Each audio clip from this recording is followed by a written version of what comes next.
Hello, everyone. Welcome to the Chris O Show on your TV Muskoka and on MuskokaLimited.com. Or you could be listening to the audio on Spotify. Either way, wherever you are, wherever you're watching or listening, thank you for joining us. We always appreciate your viewership and listenership. So today, great guest, Emilio Foffano, well known throughout Muskoka and the surrounding areas. For his adventures in real estate and other things. And Emilio, thanks for joining the show. Thanks, Chris. Good to be here. We started chatting because late last year, in late 2023, you went on a really cool trek. And part of the whole thing, what you did was to raise money and to benefit others and support local shelters and causes, I believe. Is that what it was? Yeah, it was it's through the Royal LePage Shelter Foundation, and what we every 2 years they go through this, and this is the fifth trek that they've done, and about 100 agents from all over Canada apply, and they get chosen to go on these treks, and they trek about 100 kilometers over 5 days, camping in the wilderness, in tents. And the reason we do that is to raise money for our local shelters. So, like I said, this is the fifth one that we've done. This year, the 100 agents, and roughly 100 agents, Yeah, from all over Canada, we raised 1.7 million for local shelters within our areas. that's So wonderful. each agent gets to choose what shelter their money goes to, and then 85% of the money that we get through our sponsors goes to the local shelter that we choose, and then 15% goes to the Royal LePage Shelter Foundation for education and preventative things for abuse to women and children. Wow, that's fantastic. I mean, it's such a good cause. It It's is. so important. I love the fact that local agents can help guide where their funds go to so that they can help, the people in their community who need it. I love that idea because that doesn't always happen. And so that's really good on Royal LePage and their shelter foundation for seeing that that's important. And then the preventative and the education, like that's wonderful. From your perspective personally, what got you to do this? Like, I know that you had never done anything like this before. We talked about that, but what got you to just jump in there? Well, it's I mean, part of it was to push myself to get healthy. So there was a whole when I applied for this, it was December 2022. Oh, okay. And then I found out in January 2023 that I was chosen. And part of it, of course, was to help our local women's shelters, but also to get myself healthy. Yeah. You just sort of, because you can't go into these things and expect to trek 100 kilometers over 5 days, just on a whim. You need to sort of train for that. Be it you know get your heart going and all that type of stuff. Yeah, Your body exactly. all trained up for this stuff. So that's sort of was the secondary reason why I wanted to do this. So in order to get myself healthier. So I've in that process. Sorry, I just want to make sure in that process I ended up you know uh, hiking for kilometers weekly, bi-weekly, or whatever, and ended up, because I have, high blood pressure. I had high blood pressure, so Okay. I wanted to get that down, and I lost some weight. So all of that was just a sort of added bonus to all of this. That's awesome. Yeah, So yeah, and it's so cool that, yes, you're doing it for the cause, but the health benefits, that added value to whoever individual does it, right? Yourself, whoever. I mean, it's like just like, oh man, yeah, I'm doing this to help people. I'm doing this for this cool experience, but now I'm getting healthier, and then it helps you stay healthy because you're like, oh, this was so like, invigorating, right? And good for you for embracing all that. Yeah, and I've never done anything like this. I've never backpacked across countries. I mean, you sort of hear people doing this type of thing. Um, I my partner actually, when she finished university, backpacked through South America, and that was always inspiring to me. And I thought I'd want to try, something like that. Yeah.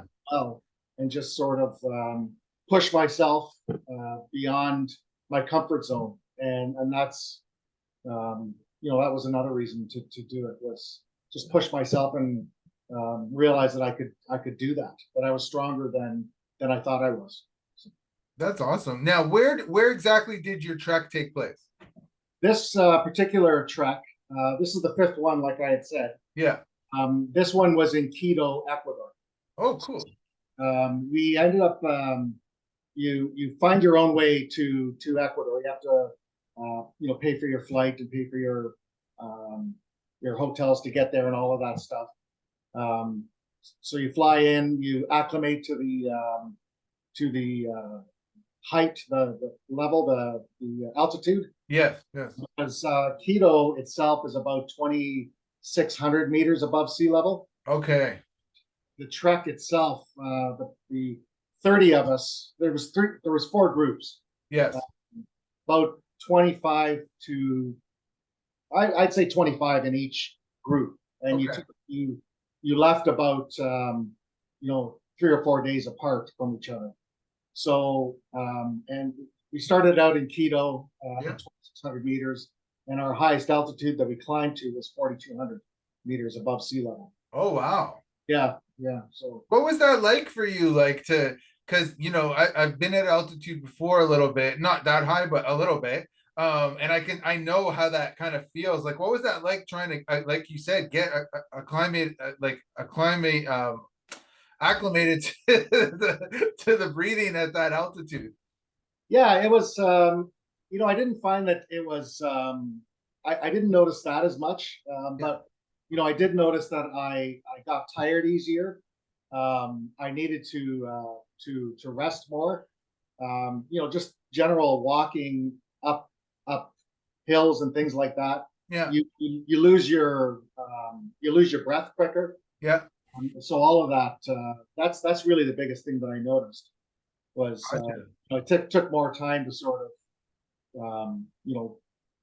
say that we walk 25, 30 kilometers a day. Yes. um, it takes more time to do that when you're Yes. at altitude compared to Gotcha. sea level or whatever, because there's less oxygen in the air. Yeah. So yeah, like something you might have taken half a day to do, it takes you a full day. Obviously, just kind of throwing out some numbers there that are not exactly that, but just to kind of as an example. Um, when you were sleeping in tents, because you guys slept, you camped out, right? Yeah, Um, basically sleeping in tents. Yeah, did you have your own tents or like each individual tents, or was it like group tents? How did that work? it was um, it was a 3-person tent, and Okay. you were rooming with another agent. Yeah. Um, and yeah, you basically spent the week, the 5 days. You were always in a tent. When you slept, you were always in a tent with that same person. So you roomed with the same person every night for a week. So Nice. Now, did you know people that were also on the trek from before? I didn't know. I knew people Okay. throughout, because I've talked to people throughout. Yeah. I deal with people in Toronto and agents in Toronto and things like that. So Yeah. I've known people that have done it, but everybody that I trekked with, I just met, days before we actually trekked. So Okay. Cool. so it's Cool. kind of nice that way. It's a bit of a networking thing as well. And Yeah. you go through this call it event Yes. together, and you all sort of acclimate together. You all push yourselves together. You all root for each other, Yeah. and it's a real bonding experience. And we had back when we were chosen back in January, there was a group chat started. So there's a WhatsApp group chat that started back in January, and everybody is still on the group chat. We still chat at least a weekly basis anyway. Nice.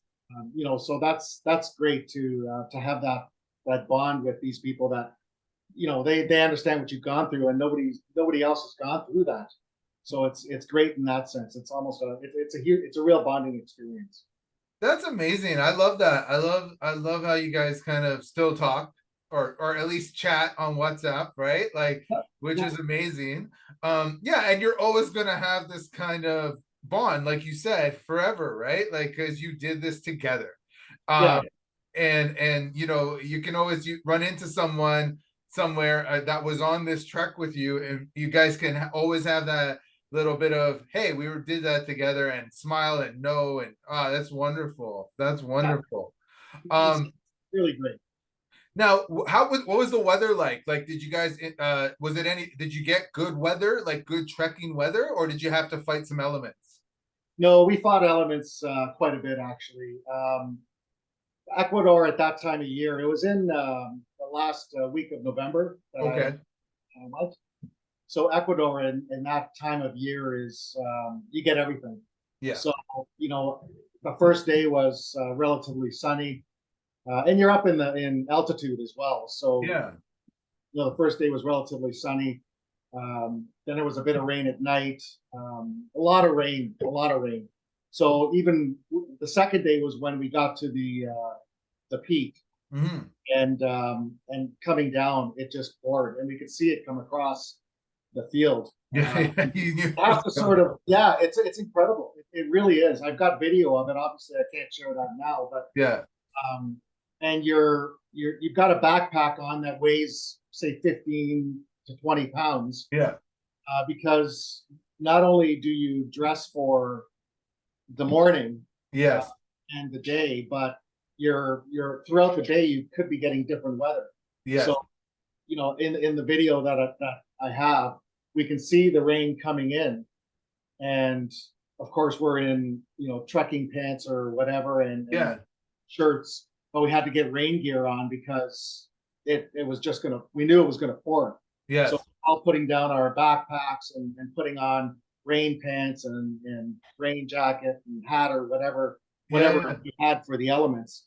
So we got everything, and it was the it was there was obviously mountains, but we also walked through some of the forest. Yeah. Um, that's sort of part of the trek as well. Yeah. Yeah. So yeah, That's awesome. That would yeah. be really cool to see the rain coming like that. Oh, it Like, was incredible. It was just it was. I'd never seen anything like that before. But it's almost like it coming across a lake. You can sort of see it. yes. And we were walking along the field and just sort of watching this rain come, and just it gave us a few minutes anyway in order to get prepared for it. But it was a mixture of everything. I think one night it snowed. I Yeah. woke up to Really? Yeah, yeah, and it didn't stay on the ground. But I woke up one night and opened up my tent to use the outhouse or whatever, Yeah. and yeah, it was snowing. So that was incredible. It was cold at night. It probably got down to uh, maybe 5 degrees at Oh, night. okay. So we had to, part of the outfitting of this. I spent the year because like I said, I've never done anything like this. So Yeah. Royal LePage sends you a list of recommended equipment. So I had to have a sleeping bag that was good to minus 10 degrees, Yeah. and all of this type of stuff. I was warm in the sleeping bag, but getting out of that. Yeah, you're cold right away. Oh yeah, oh yeah, How was sleeping? Speaking of sleeping bags, did you sleep okay each night? yeah. It was incredible. I slept really well, and that could be the walking of 25 to 30 Yeah. kilometers a day. Yeah. But I slept really well, and it was yeah, it was good. It was good. That's awesome. That's awesome. Now, I know you saw There's like only obviously. one, Oh, go ahead. only one night that I kicked my tent partner in the face while trying to, because we slept sort of opposite to each other, head to toe type of thing. Yeah, yeah. I was getting out of the tent, and you sort of getting out of your sleeping bag, and I think he was as well, and my foot accidentally kicked him in the face. So that was Oh, poor dude.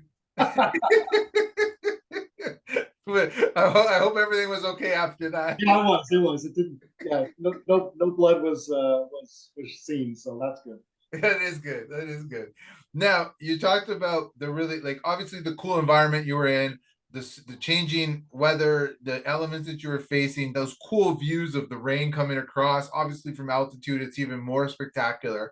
Did you see any like wildlife while you were up there? What kind of wildlife was around? Anything like birds, like anything? I mean, surprisingly, we didn't see a lot. I mean, Oh, okay. there was a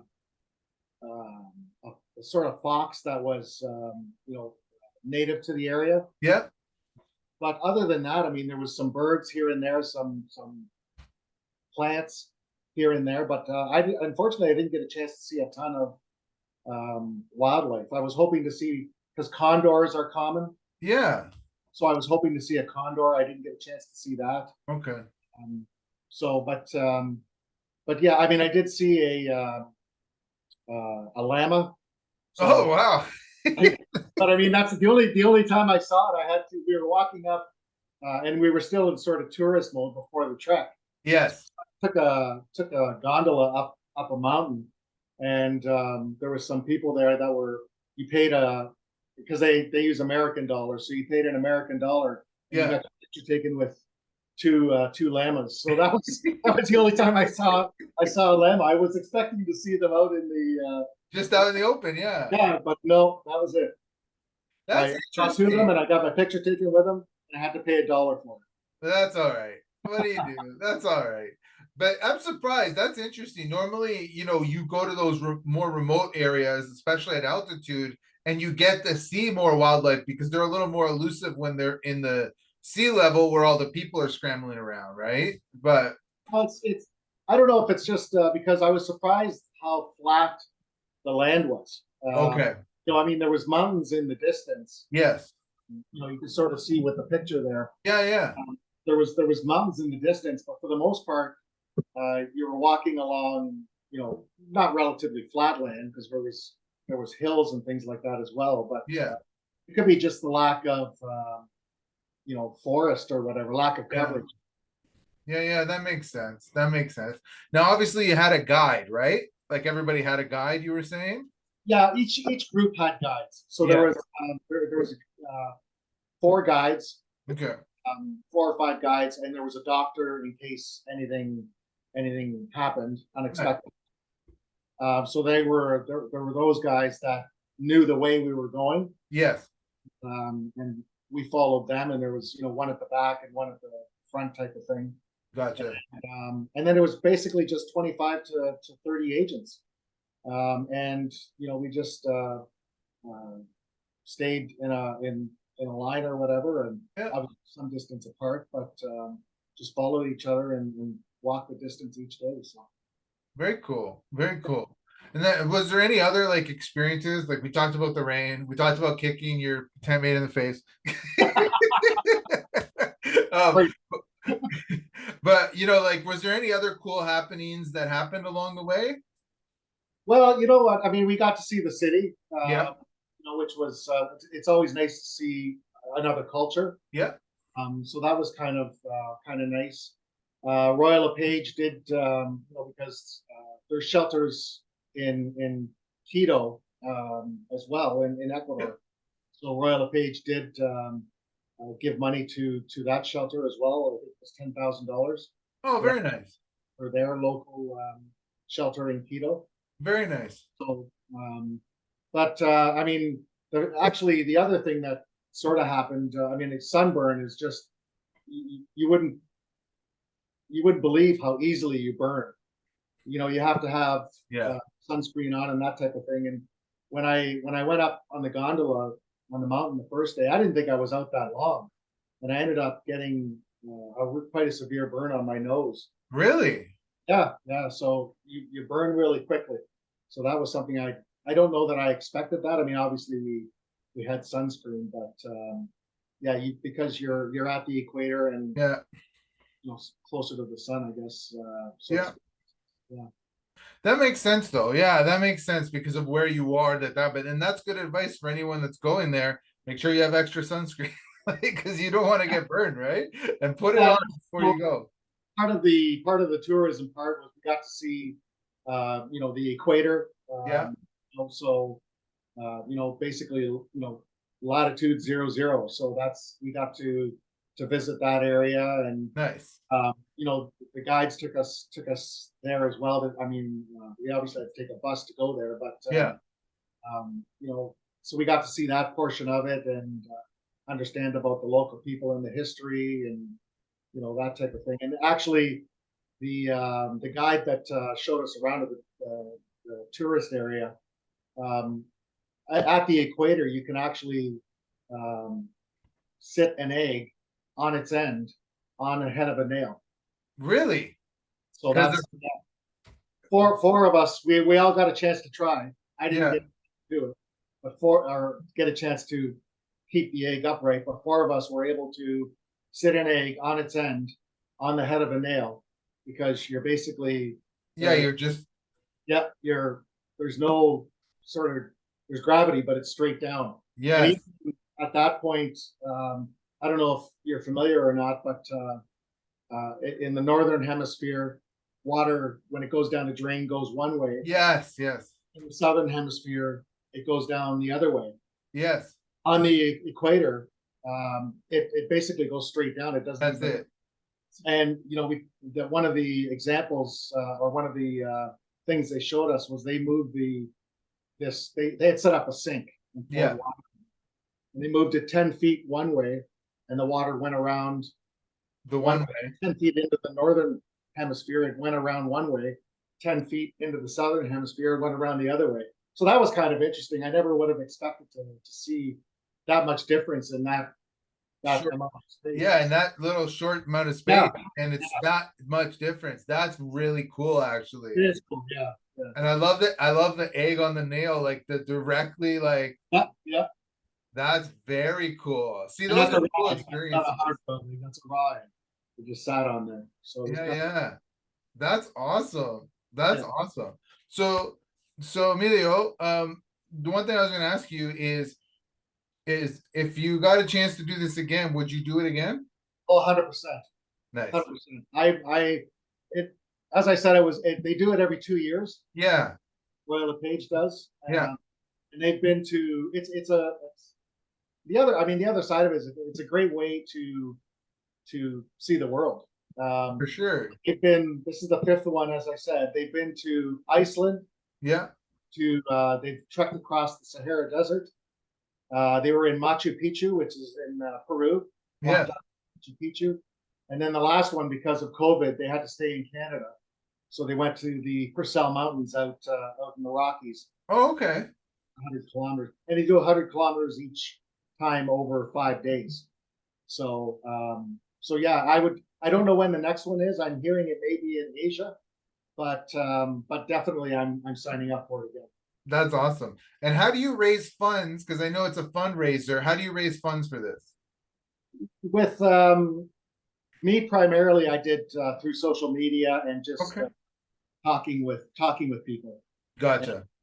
I was able to raise about $11,000 for Wow. 3 local shelters in our area, local women's shelters. One in Bracebridge, one in Huntsville, and one in Perry Sound because our brokerage covers such a large area. Yeah.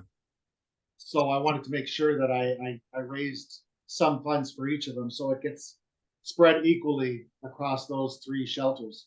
Very nice. Well But done.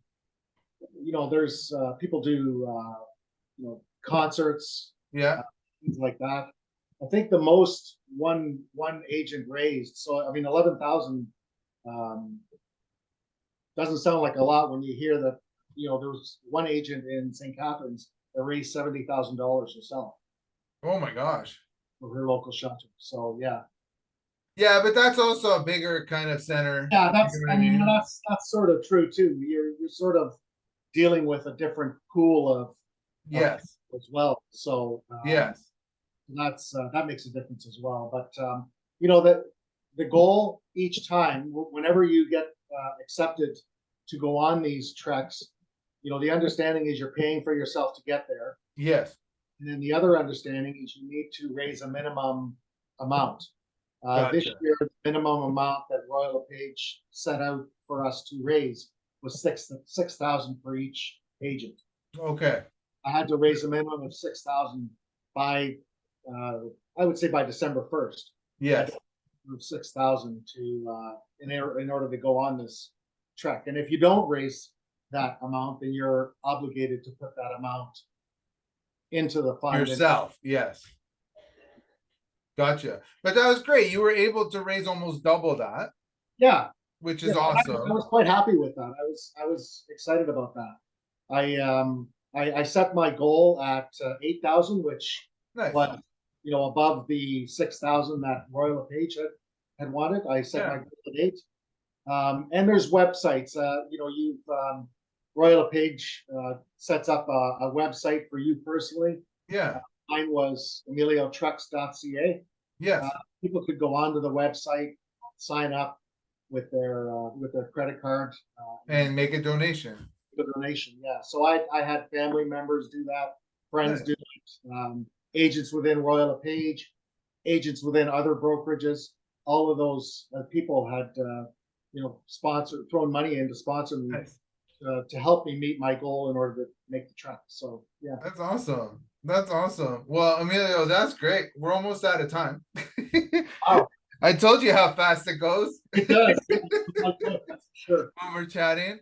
Well, I just want to say congratulations to you for doing this. Wonderful job. And good job raising all that money for the local shelters and the women's shelters. That's so needed and so important. It sucks that it's needed, but the more we can help, maybe the less need will eventually be. The more we educate and the more we help. Good on Royal LePage Shelter Foundation for all their good work. And give a little shout out if someone wants to chat with Emilio and about things around town. How do they reach you? You can Emilio at Emilio Sells Muskoka is my email. Perfect. Cell phone 788-6553. However you want to reach me. I mean, just Google me and away you go. And There you go. I'm happy to chat about my experiences. There And you happy to go. let people know, agents within Royal LePage, certainly let them Yeah. know how to contribute on the next one. So, yeah. That's awesome. That's awesome. And anybody else, even if you're not part of Royal LePage, when stuff like this comes up, which it does with different organizations, and any way you can help donate, you can donate year round to any of the women's shelters. You don't have to wait for special occasions. So please support and do that and make sure you help. So Emilio, thank you for joining me today and doing the show and talking about your wonderful experience and all your work. Thank you, Chris. And I just want to say thank you to everyone for listening. Chris O Show, Your TV Muskoka, MuskokaUnlimited.com. Either way, wherever you're listening, or maybe Spotify, because I throw the audio on there too. Wherever you're listening, thank you for listening, and we'll catch you again soon. Have a great one, folks.